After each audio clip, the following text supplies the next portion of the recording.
నమస్తే, good morning, welcome to morning edition. నేను Sonia Rao. Morning ఎడిషన్లో ముందుగా హెడ్లైన్ చూద్దాం. కొనసాగుతున్న 5వ విడత లోక్సభ ఎన్నికలు. 8 రాష్ట్రాల్లో 49 స్థానాలకు పోలింగ్.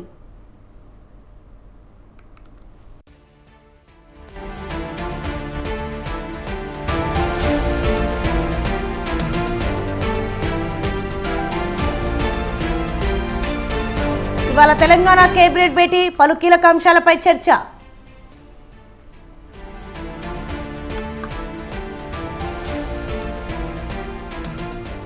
ఏపీలో అల్లర్ల ఘటనలపై ప్రాథమిక నివేదిక సిద్ధం. ఇవాళ డీజీపీకి రిపోర్టును అందజేయనున్న సిట్. నేటితో ముగినున్న కవిత జ్యుడిషియల్ కస్టడీ. నేడు మరోసారి కవితను కోర్టులో హాజరుపరిచే ఛాన్స్. అండమాన్ను తాకిన నైరుతి రుతుపవనాలు ఈ నెల 31 నాటికి కేరళను తాకే ఛాన్స్. ఇరాన్ అధ్యక్షుడు హెలికాప్టర్కు ప్రమాదం. ఇబ్రహీం ఆచూకీ కోసం గాలింపు.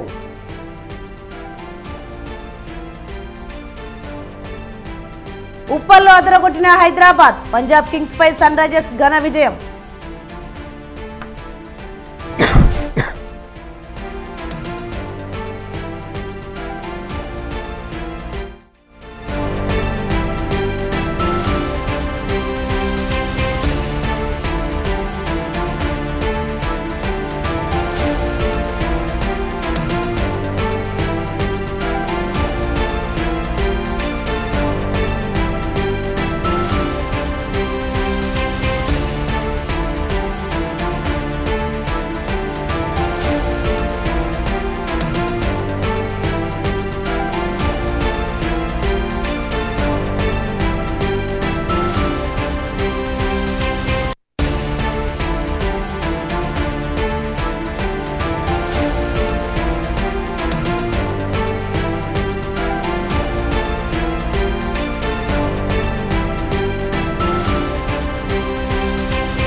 బ్రేకింగ్ న్యూస్ చూస్తున్నాం. ఏపీలో పోలింగ్ రోజు తర్వాత ఘర్షణ నేపథ్యంలో అనంతపురం జిల్లా తాడిపత్రిలో 144 సెక్షన్ కొనసాగుతోంది. మున్సిపల్ చైర్మన్ జేసీ ప్రభాకర్ రెడ్డి తాడిపత్రికి వస్తున్నట్లు సమాచారం అందడంతో పోలీసులు చుక్కలూరు రోడ్లో మోహరించారు. తాడిపత్రిలో పోలింగ్ రోజు ఆ మరుసటి రోజు జరిగిన ఘర్షణలపై ఇప్పటికే జేసీ ప్రభాకర్ రెడ్డి, జేసీ అస్మిత్ రెడ్డిపై కేసు నమోదు చేశారు.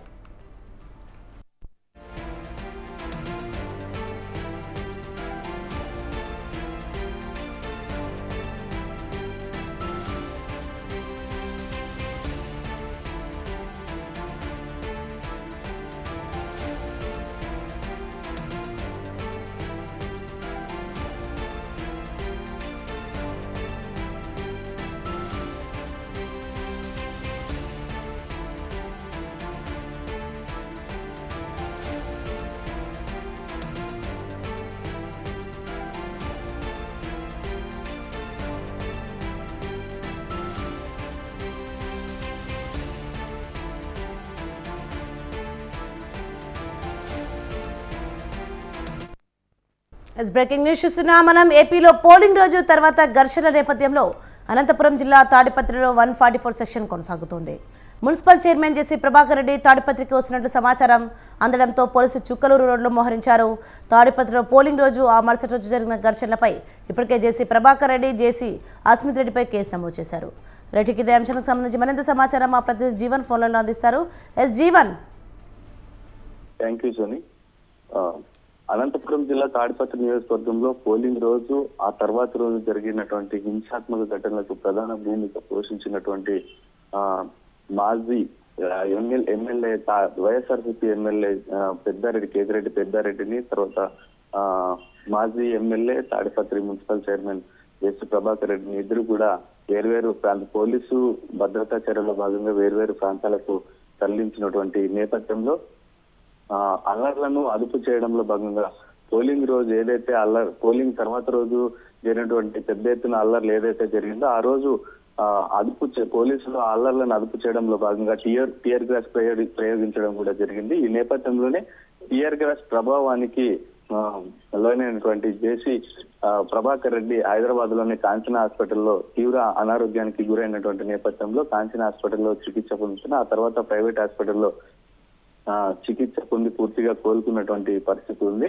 ఈ నేపథ్యంలో పూర్తిగా కోలుకున్నటువంటి పరిస్థితుల్లో తిరిగి తాడిపత్రికి ఇవాళ వస్తున్నారు. హైదరాబాద్ నుంచి ఇవాళ తాడిపత్రికి చేరుకుంటున్నారన్న సమాచారం అయితే టీడీపీ వర్గాల నుంచి చేరింది. ఈ నేపథ్యంలోనే పోలీసులు కట్టుదిట్టమైన భద్రతా ఏర్పాటు చేయడం జరిగింది. తాడిపత్రికి జేసీ ప్రభాకర్ రెడ్డి చేరుకుంటే పరిస్థితులు ఎలా ఉండబోతున్నాయి ఏంటనే విషయంలో కూడా పోలీసులు నిరంతరం పర్యవేక్షణ కూడా చేస్తున్నటువంటి పరిస్థితి ఉంది. ఇప్పటికే అల్లర్లను పోలీసుల అదుపులో తాడిపత్రి నియోజకవర్గం పూర్తిగా పోలీసులు అదుపులో ఉందని చెప్పొచ్చు. ఈ నేపథ్యంలో 144 సెక్షన్ కూడా అక్కడ అమలు చేస్తున్నటువంటి పరిస్థితి ఉంది. ఎవరు కూడా బయటకు రాకుండా పోలీసులు ర్యాపిడ్ ఫోర్స్ బలగాలతో పూర్తిగా కవాతు కూడా పురవీధుల్లో కవాతు కూడా చేస్తున్నటువంటి పరిస్థితి ఉంది. ఇప్పటికే దాదాపుగా తాడిపత్రి నియోజకవర్గం అల్లర్లకు సంబంధించి 595 మందిపై కూడా కేసు నమోదు చేయడం జరిగింది. ఈ నేపథ్యంలోనే హైదరాబాద్ నుంచి జేసీ ప్రభాకర్ రెడ్డి తాడిపత్రికి వస్తున్నటువంటి నేపథ్యంలో ప్రధాన రహదారుల్లో ఉన్నటువంటి చెక్ పోస్టుల్లో విస్తృతమైన తనిఖీలు కూడా చేపడుతున్నట్లు పోలీసులు తెలిపారు. ఈ మేరకు డిఐజీ శ్రీనివాస్ వాజ్పేయి కూడా పోలీసులకు ప్రత్యేక ఆదేశాలు కూడా ఇచ్చినటువంటి పరిస్థితి ఉంది. ఈ నేపథ్యంలో ఆయన తాడిపత్రి నియోజకవర్గానికి చేరుకుంటే పరిస్థితి ఎలా ఉండబోతుంది, సార్ ఆయన్ని ఇంటికే పరిమితం చేస్తారా ఏంటి అని అంటే తాడిపత్రి నియోజకవర్గంలోకి పోలీసులు అంటే మళ్ళీ అల్లర్లు కొనసాగే అవకాశం ఉందని పోలీసులు ఏదైనా నిబంధనలు ఏమన్నా ఉంటాయి ఏంటి అనేది కూడా చూడాల్సిన పరిస్థితి ఉంది. ఈ నేపథ్యంలోనే తాడిపత్రి నియోజకవర్గానికి జేసీ ప్రభాకర్ రెడ్డి చేరుకుంటే వైసీపీ ఎమ్మెల్యే అభ్యర్థి పెద్దారెడ్డి కూడా తాడిపత్రి నియోజకవర్గానికి చేరుకుంటే ఒకవేళ వాళ్ళిద్దరూ తాడిపత్రి నియోజకవర్గానికి చేరుకుంటే పరిస్థితి ఎలా ఉండబోతోంది, తర్వాత అల్లర్లు ఏమైనా చెలరేగే అవకాశాలు ఉన్నాయా, ఇలాంటి వాటిపై కూడా పోలీసులు పూర్తిగా పర్యవేక్షణ చేస్తున్నటువంటి పరిస్థితి ఉంది. ఈ నేపథ్యంలో 144 సెక్షన్ కూడా కొనసాగుతున్నటువంటి పరిస్థితుల్లో పోలీసులు వీళ్ళిద్దరూ తాడిపత్రికి చేరుకుంటే పరిస్థితిని అదుపులో ఉంచడానికి ఇంకా ఏమైనా నిబంధనలు టైట్ చేసే అవకాశాలు ఉన్నాయి ఏంటి అనేది కూడా పోలీసులు ప్రత్యేక బలగాలతో మోహరింపు కూడా చేస్తున్నటువంటి పరిస్థితి ఉంది.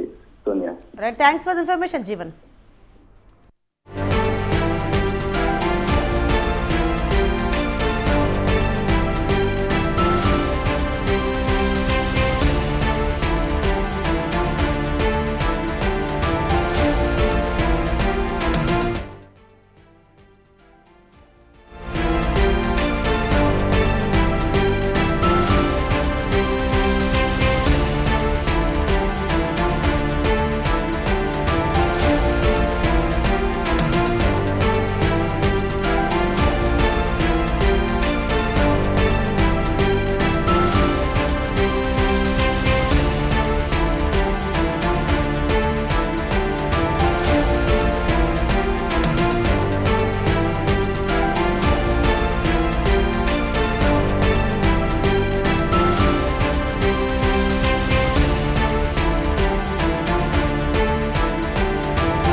బులెటిన్ మరొక బ్రేకింగ్ న్యూస్ చూస్తున్నాం మనం. ఏపీలో పోలింగ్ సందర్భంగా జరిగిన హింసాత్మక ఘటనలపై సిట్ దూకుడు పెంచింది.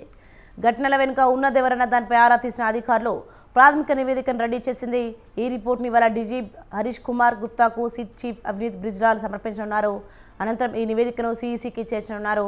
ఇక ఈ నివేదిక ఆధారంగా నేతల విచారణలో అరెస్టులుండే ఛాన్స్ ఉందన్న టాక్ వినిపిస్తోంది. దీంతో ఎవరెవరిపై ఈసీ చర్యలు తీసుకోనుందని దానిపై సర్వత్రా ఆసక్తి నెలకొంది.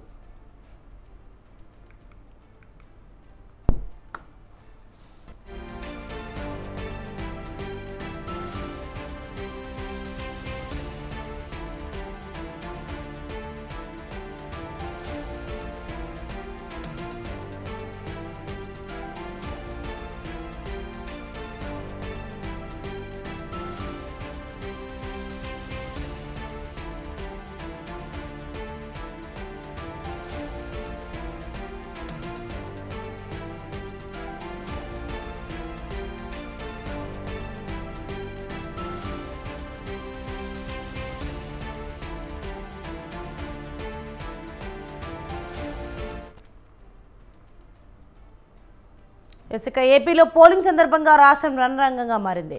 హింసాత్మక ఘటనలతో ఏపీ అట్టుడికిపోయింది. ఈ ఉద్రిక్త పరిస్థితులకు కారకులు ఎవరన్న దానిపై సిట్ దర్యాప్తు వేగవంతం చేసింది.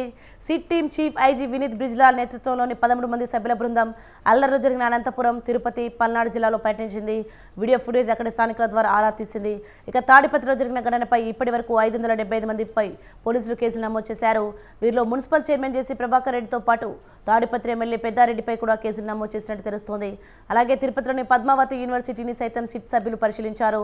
ధ్వంసమైన వాహనాల వివరాలు సేకరించిన అధికారులు చంద్రగిరి టీడీపీ అభ్యర్థి పులివర్తి నానిపై హత్యాయత్నం ఘటనా స్థలాన్ని పరిశీలించారు. స్ట్రాంగ్ రూమ్ సమీపంలోకి ఆయుధాలు రావడంపై పోలీసులను ప్రశ్నించారు.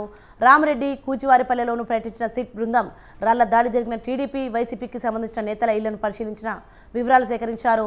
ఇక మరోవైపు తాడిపత్రిలో పోలీసుల ఆంక్షలు కొనసాగుతున్నాయి. అల్లర్ల నేపథ్యంలో 144 సెక్షన్ అమల్లో ఉంది. రైట్, ఇదే అంశానికి సంబంధించి మరింత సమాచారం మా ప్రతినిధి సంతోష్ ఫోన్లలో అందిస్తారు. సంతోష్, చెప్పండి, ఏపీలో పోలింగ్ సందర్భంగా జరిగిన హింసాత్మక ఘటనలపై సిట్ దూకుడు పెంచినట్టు చూస్తున్నాం. దీని మీద అప్డేట్స్ ఏంటి?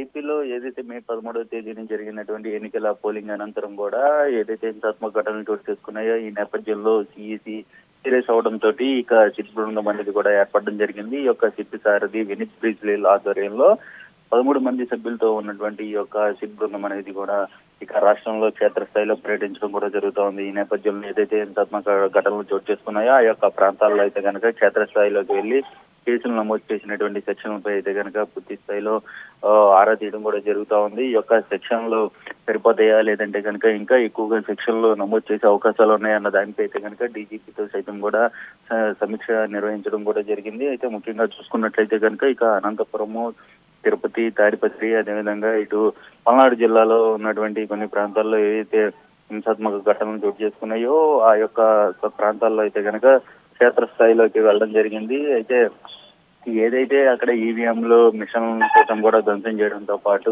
అక్కడ రాళ్లు రువ్వుకోవడం, హింసాత్మక ఘటనలో ఒకరిపై ఒకరు రాళ్లు రువ్వుకోవడంపై అదేవిధంగా కొంతమంది పోలీసులకు గాయాలవడం, వీటన్నిటిపై అయితే కనుక ఇటు సిట్ బృందం అయితే కనుక క్షేత్రస్థాయిలో పర్యటిస్తూ ఉన్నారు. ముఖ్యంగా చూసుకున్నట్లయితే కనుక ఇప్పటికే 500 మంది పైగా కూడా ఇటు కేసులు నమోదు చేయడం కూడా జరుగుతూ ఉంది. అయితే ఈవీఎంలు ధ్వంసం చేసిన వారిపై అయితే కనుక జైలుకి పంపించే యోచనలో కూడా ఇక సిఈసి సీరియస్ అవుతున్నట్టు కూడా తెలుస్తోంది. ఏదేమైనప్పటికీ చూసుకున్నట్లయితే కనుక ఈ యొక్క పోలింగ్ రోజున పోలీసులు నిర్లక్ష్యం వహించినటువంటి తీరు పట్ల కూడా ఇక రాష్ట్ర ఎన్నికల సంఘంతో పాటు అదేవిధంగా కేంద్ర ఎన్నికల సంఘం కూడా సీరియస్ అవడం కూడా జరుగుతూ ఉంది. వీరిపై కూడా ఈ శాఖాపరమైనటువంటి చర్యలకు రంగం సిద్ధం చేసినట్టు కూడా తెలుస్తూ ఉంది. ఇప్పటికే కొంతమందికి ఛార్జ్ మెమో కూడా దాఖలు చేయడం కూడా జరిగింది. అయితే ఏదైతే పోలింగ్ అనంతరం కూడా కొన్ని పరిణామాలు చోటు చేసుకున్నాయని చెప్పుకోవాలి. ఎస్పీలు మూడు జిల్లాలకు కూడా కొత్త ఎస్పీని నియమించడం, అదేవిధంగా పల్నాడు జిల్లాకి కలెక్టర్ నియమించడం, ఇవన్నీ కూడా ఏదైతే ఈ సిట్టు అనంతరం కూడా ఇక ఈ యొక్క బదిలీలు కూడా జరిగినాయి అని చెప్పుకోవచ్చు. ఏదేమైనప్పటికీ ఇక కొంతమంది ఏదైతే నాయకులపై సైతం కూడా కేసులు నమోదు చేసిన పరిస్థితులు కూడా కనబడతా ఉన్నాయి. ఎవరైతే కవింపు చర్యలు పాల్పడారో వారిపై అయితే కనుక ఇటు చర్యలు తీసుకునేందుకు కూడా రంగం సిద్ధమైనట్టు కూడా తెలుస్తోంది. ఐపీఎస్ వినీత్ బ్రిజ్లాల్ నేతృత్వంలో ఈ యొక్క 13 మంది సభ్యులు సైతం కూడా ఇందులో దాదాపు ఏసీబీకి సంబంధించినటువంటి ఇన్స్పెక్టర్లు కావచ్చు, ఎస్పీ, ఏఎస్పీ, అదేవిధంగా డిఎస్పీలు సైతం కూడా ఉంటున్నారు. ఇంటెలిజెన్స్ కి సంబంధించినటువంటి ఇలా బృందం కూడా ఈ యొక్క బృందంలో ఉండడం జరుగుతూ ఉంది. ఏదేమైనప్పటికీ ఈ యొక్క పోలింగ్ అనంతరం జరిగినటువంటి పరిణామాలపై ఇక జూన్ ఏదైతే ఫలితాలు ముందే ఇటుపై అయితే కనుక చర్యలు తీసుకునేందుకు కూడా రంగం సిద్ధం చేస్తున్నట్టు కూడా తెలుస్తోంది. మరోవైపు చూసుకున్నట్లయితే కనుక జూన్ 19 వరకు కూడా హింసాత్మక ఘటనలు చోటు చేసుకునే అవకాశాలు ఉన్నాయంటూ కూడా ఇంటెలిజెన్స్ నుంచి సమాచారం అందడంతో కేంద్ర బలగాలు సైతం కూడా ఇక ఏపీలో మోహరించిన పరిస్థితులు కూడా కనబడతా ఉన్నాయి. ఏదేమైనప్పటికీ చూసుకున్నట్లయితే కనుక ఈ యొక్క అల్లర్లని అదుపులో తీసుకొచ్చే విధంగా కూడా ఇక పోలీసులు క్షేత్రస్థాయిలో అయితే కనుక చర్యలు తీసుకోక తప్పడం లేదని చెప్పుకోవాల్సింది. Thanks for information Santosh.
Breaking news చూస్తున్నాం. దేశంలో 5వ విడత సార్వత్రిక ఎన్నికల పోలింగ్ ప్రారంభమైంది. 6 రాష్ట్రాలు 2 కేంద్రపాలిత ప్రాంతాల్లోని మొత్తం 49 నియోజకవర్గాలకు ఓటింగ్ కొనసాగుతోంది. ఓటర్ల సంఖ్య 8.95 కోట్లు కాగా ఇందులో మహిళలు 4.26 కోట్లున్నారు. ఈ దశలో 695 మంది అభ్యర్థులు తమ అదృష్టాన్ని పరీక్షించుకోనున్నారు.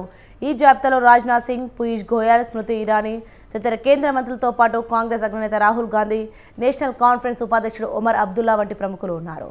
ఉత్తరప్రదేశ్లో 14, మహారాష్ట్రలో 13, పశ్చిమ బెంగాల్లో 7, బీహార్లో 5, జార్ఖండ్లో 3, జమ్మూ కాశ్మీర్లో 1, లద్దాఖ్లో 1 స్థానానికి పోలింగ్ ప్రారంభమైంది.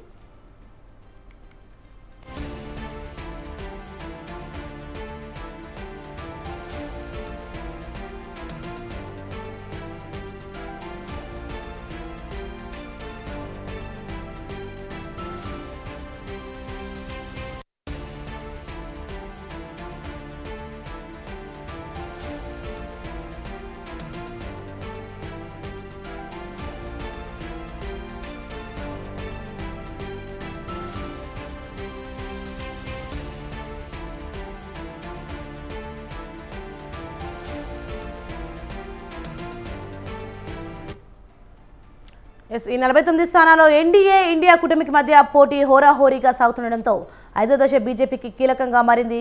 ముఖ్యంగా మహారాష్ట్ర, బీహార్, ఉత్తరప్రదేశ్, పశ్చిమ బెంగాల్ రాష్ట్రాల్లోని 39 స్థానాలు బీజేపీకి అగ్ని పరీక్షగా మారాయి. కీలక నియోజకవర్గాల వారీగా చూస్తే కాంగ్రెస్ మాజీ అధ్యక్షురాలు సోనియా గాంధీ గత ఎన్నికల్లో పోటీ చేసిన రాయ్ బరేలీ నియోజకవర్గం నుంచి ఈసారి ఆమె తనయుడు రాహుల్ గాంధీ రంగంలోకి దిగారు.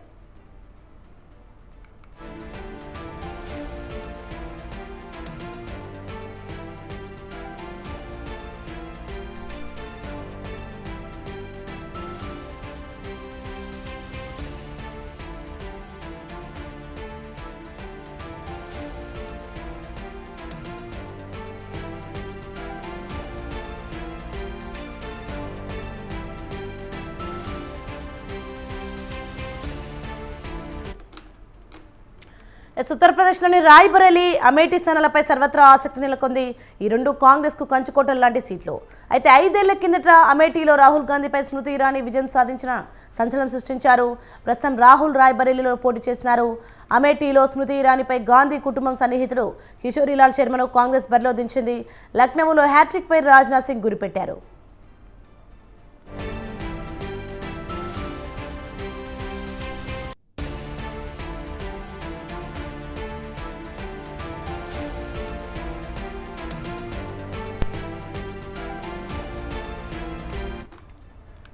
జమ్మూ కాశ్మీర్లోని బారాముల్లా లోక్సభ నియోజకవర్గానికి ఈ విడతలో పోలింగ్ జరుగుతోంది.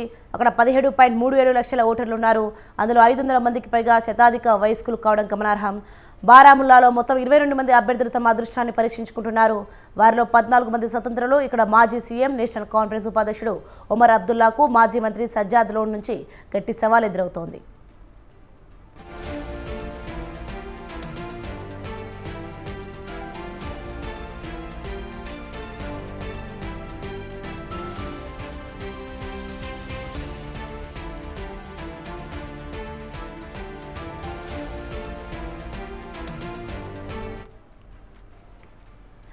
పశ్చిమ బెంగాల్లో 7 సీట్లకు పోలింగ్ మొదలైంది. రాష్ట్రంలో ఇప్పటివరకు ప్రతి విడతలోనూ ఘర్షణలు చోటు చేసుకున్నాయి. దీనికి తోడు 5వ విడతలోని 57% పోలింగ్ కేంద్రాలను సున్నితమైనవిగా గుర్తించడంతో ముందు జాగ్రత్తగా చర్యగా 60,000కు పైగా కేంద్ర బలగాలతో పాటు 29,172 మంది రాష్ట్ర పోలీసులను మోహరించారు. ఒడిశాలో 5 లోక్సభ స్థానాలతో పాటు 35 అసెంబ్లీ నియోజకవర్గాలకు పోలింగ్ ప్రారంభమైంది.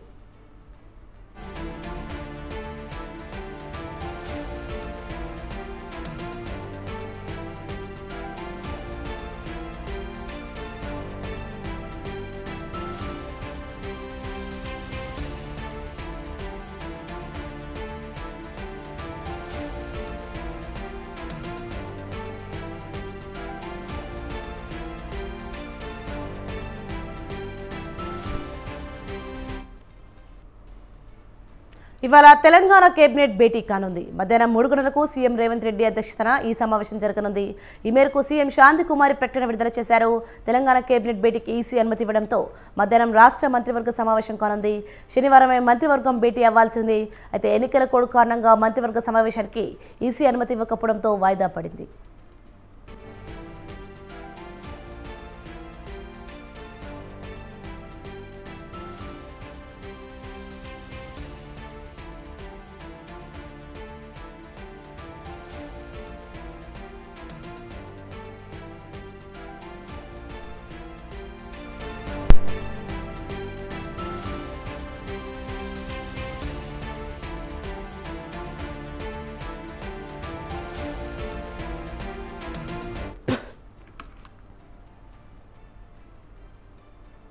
ఇక ఆ తర్వాత ప్రభుత్వం విజ్ఞప్తి మేరకు కేబినెట్ భేటీకి ఎన్నికల సంఘం పర్మిషన్ ఇచ్చింది, కొన్ని షరతులు విధించింది.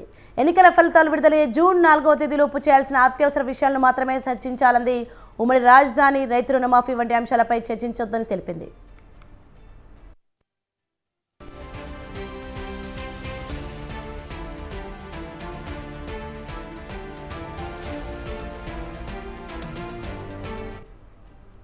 ఇవాళ తెలంగాణ కేబినెట్ భేటీ కానుంది. మధ్యాహ్నం 3 గంటలకు సీఎం రేవంత్ రెడ్డి అధ్యక్షత ఈ సమావేశం జరగనుంది. ఈ మేరకు సీఎం శాంతికుమారి ప్రకటన విడుదల చేశారు. తెలంగాణ కేబినెట్ భేటీకి ఈసీ అనుమతి ఇవ్వడంతో మధ్యాహ్నం రాష్ట్ర మంత్రివర్గ సమావేశం కానుంది. శనివారమే మంత్రివర్గం భేటీ అవ్వాల్సి ఉంది. అయితే ఎన్నికల కోడ్ కారణంగా మంత్రివర్గ సమావేశానికి ఈసీ అనుమతి ఇవ్వకపోవడంతో వాయిదా పడింది. రైట్కి ఇదే అంశానికి సంబంధించి మరింత సమాచారం మా ప్రతినిధి వేణు ఫోన్లలో అందిస్తారు. వేణు, చెప్పండి, ఇవాళ తెలంగాణ కేబినెట్ భేటీ కానున్నట్టు తెలుస్తుంది. దీనిపైన అప్డేట్స్ ఏంటి? తెలంగాణ కేబినెట్ సమావేశం ఈ రోజు 3 గంటలకు సచివాలయంలో జరగనుంది. ఈ రోజు కేబినెట్ నిర్వహించుకునేందుకు ఎన్నికల సంఘం షరతులతో కూడినటువంటి అనుమతులు ఇచ్చింది. అయితే ముఖ్యంగా మొదట ప్రభుత్వం రైతు రుణమాఫీ, ధాన్యం కొనుగోలు, ఖరీఫ్ పంట ప్రణాళిక, రైతులకు సంబంధించిన పలు కీలకమైన విషయాలు, అలాగే జూన్ 2 తెలంగాణ ఆవిర్భావ దినోత్సవాల నిర్వహణ, పునర్విభజన చట్టంలో పెండింగ్ ఉన్న అంశాలపై చర్చించేందుకు మంత్రిమండలి నిర్వహించాలని నిర్ణయించడం జరిగింది. అయితే ఇందుకు సంబంధించి ఈసీ అనుమతి కోరినా ఈసీ అనుమతి ఇవ్వకపోవడంతో భేటీ వాయిదా పడింది ఈ నెల 18. దీంతో నిన్న ఓకే చేస్తూ ఎన్నికల సంఘం అనుమతి ఇవ్వడంతో ఈ రోజు రాష్ట్ర కేబినెట్ సమావేశమయ్యేందుకు ప్రభుత్వం నిర్ణయం తీసుకుంది. అయితే ఇందులో భాగంగా షరతులతో కూడినటువంటి అనుమతులు ఇవ్వడం జరిగింది. ముఖ్యంగా ఎవరైతే ఎన్నికల్లో పాల్గొన్న అధికారులు ఉంటారో వాళ్ళు ఎవరు కూడా ఈ కేబినెట్ సమావేశంలో పాల్గొనవద్దు. అలాగే అత్యవసరమైన విషయాలు మాత్రమే చర్చించాలి. జూన్ 4 లోపు చేపట్టాల్సిన అంశాలు మాత్రమే ఇందులో చేపట్టాలి. ముఖ్యంగా రైతు రుణమాఫీ, హైదరాబాద్ ఉమ్మడి రాజధానికి సంబంధించిన అంశాలను జూన్ 4 వరకు కూడా పక్కకు పెట్టాలని చెప్పి ఈసీ స్పష్టం చేసింది. లోక్సభ ఎన్నికల్లో నిర్వహణలో పాల్గొన్న అధికారులు ఎవరు కూడా హాజరు కావద్దు అంటూ చెప్పింది. అయితే ఈ నేపథ్యంలో ఏదైతే రాష్ట్ర ప్రభుత్వం ఈ రోజు 3 గంటలకు సచివాలయంలో కేబినెట్ సమావేశం కానుంది. ఈ సమావేశంలో పలు నిర్ణయాలు కూడా తీసుకుని ఉన్నారు. ఇందులో భాగంగా విద్యా సంవత్సరం ప్రారంభం కాబోతుంది కాబట్టి విద్యా సంవత్సరానికి సంబంధించి ప్రణాళిక రూపొందించే దిశ కూడా ఈ రోజు కేబినెట్ లో చర్చించనున్నారు. మరోవైపు ఆ రాష్ట్రానికి సంబంధించి ఆదాయం పెంచుకునే దిశగా కూడా ఈ రోజు చర్చించనున్నారు. ఏదైతే ఎక్సైజ్ అలాగే రిజిస్ట్రేషన్ శాఖకు సంబంధించి ప్రధానంగా కూడా కేబినెట్ సమావేశంలో చర్చించబోతున్నారు. Right, thanks for the information Venu.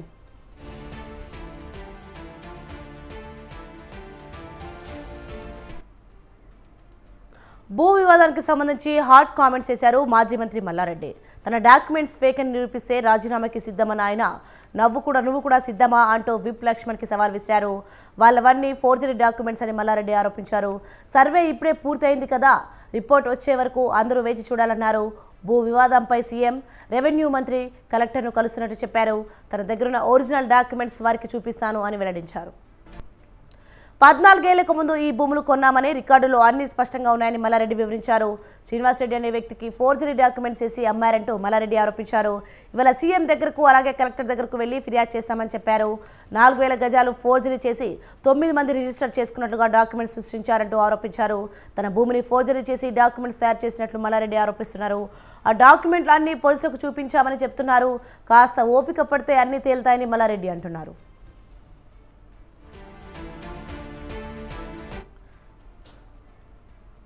BRS MLC Kavitha custody నేటితో ముగియనుంది. దీంతో ఆమెను కోర్టులో హాజరుపరచనున్నారు అధికారులు. ఢిల్లీ లిక్కర్ కేసులో మార్చి 15 అరెస్ట్ అయిన కవిత మార్చి 20 నుంచి జ్యుడిషియల్ కస్టడీలో ఉన్నారు. ఇవాళతో కస్టడీ ముగుస్తుంది. ఢిల్లీ మద్యం పాలసీలో కవిత పాత్రపై ఇప్పటికే ఈడీ ఛార్జ్షీట్ దాఖలు చేసింది. ఈడీ ఛార్జ్షీట్ను పరిగణలోకి తీసుకునే అంశంపై ఇవాళ సిబిఐ ప్రత్యేక కోర్టు విచారణ చేయనుంది.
బ్రేకింగ్ న్యూస్ చూస్తున్నా మనం. హీరోయిన్ పాయల్ రాజ్పూత్ సోషల్ మీడియాలో సంచలన పోస్ట్ చేశారు. టాలీవుడ్లో తనను బ్యాన్ చేస్తామని భయపెడుతున్నారని ఆరోపణలు చేశారు ఆమె. రక్షణ సినిమా టీం తన పాపులారిటీని రీసెంట్గా వచ్చిన సక్సెస్ని చూసి రిలీజ్ చేసి బెనిఫిట్ పొందాలనుకుంటున్నారని అన్నారు. వాళ్ళు ఇవ్వాల్సిన డబ్బులు ఇంకా ఇవ్వలేదని అంటున్నారు. అంతేకాకుండా ప్రమోషన్స్కి రమ్మని అడుగుతున్నారని, తన టీం వారిని సంప్రదిస్తే టాలీవుడ్ నుంచి తనను బ్యాన్ చేస్తామని భయపెడుతున్నారని ఆమె ఆరోపించారు.